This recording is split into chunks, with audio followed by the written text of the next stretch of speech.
मुल्की सीरीज़ का फ़ाइनल, पाकिस्तान ने न्यूजीलैंड को शिकस्त दे दी। सीरीज़ के फ़ाइनल में पाकिस्तान ने टॉस जीतकर न्यूजीलैंड के ख़िलाफ़ खेलने का फ़ैसला किया। न्यूजीलैंड ने 20 के इजाफे में 7 विकेटों के नुकसान पर 163 रन बनाए। तफसीलात के मुताबिक सह मुल्की सीरीज़ के फ़ाइनल में पाकिस्तान ने न्यूजीलैंड को शिकस्त देकर सीरीज़ जीत ली। कप्तान बाबर आजम मोहम्मद रिजवान ने अच्छा आगाज़ किया, ताहम बाबर आजम जल्द ही 15 रन बनाने के बाद कीवी बॉलर ब्रेसविल के हाथों कैच आउट हो गए। मोहम्मद रिजवान 29 गेंदों पर 34 रन बनाकर सोडी की गेंद पर LBW हो गए।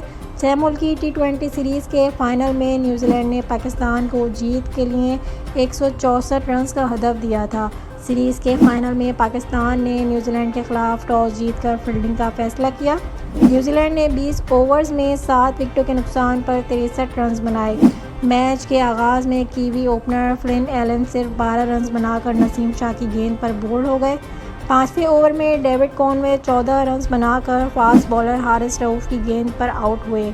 मोहम्मद नवाज ने 97 रन पर ग्लेन फिलिप्स की तीसरी विकेट लेने के बाद शादाब खान ने न्यूजीलैंड के बल्लेबाज केन विलियम्स को 59 रन तक महदूद करके वापस भेज दिया।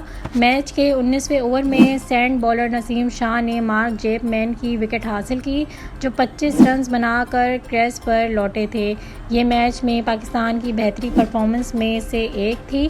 17 रन पर जमी निशाम की विकेट लेने के बाद मोहम्मद रिजवान इनिंग्स के आखिरी ओवर में एश सोडी को रन आउट करके मैच को करीब से ख़त्म करने के लिए तैयार हो गए। क्राइस्टचर्च में खेले जा रहे मैच में पाकिस्तान के कप्तान बाबर आजम ने टॉस जीतकर न्यूजीलैंड को पहली बैटिंग की दावत दी। कप्तान बाबर आजम ने ऐलान किया कि सह मुल्की सीरीज़ के फ़ाइनल के लिए कौमी क्रिकेट टीम में तब्दीली की गई है। उन्होंने कहा कि फास्ट बॉलर मोहम्मद हसनैन की जगह हारिस रऊफ को 11 में शामिल किया गया है। कौमी क्रिकेट टीम की क़यादत बाबर आजम कर रहे हैं और नायब कप्तान शादाब खान भी प्लेइंग 11 का हिस्सा हैं।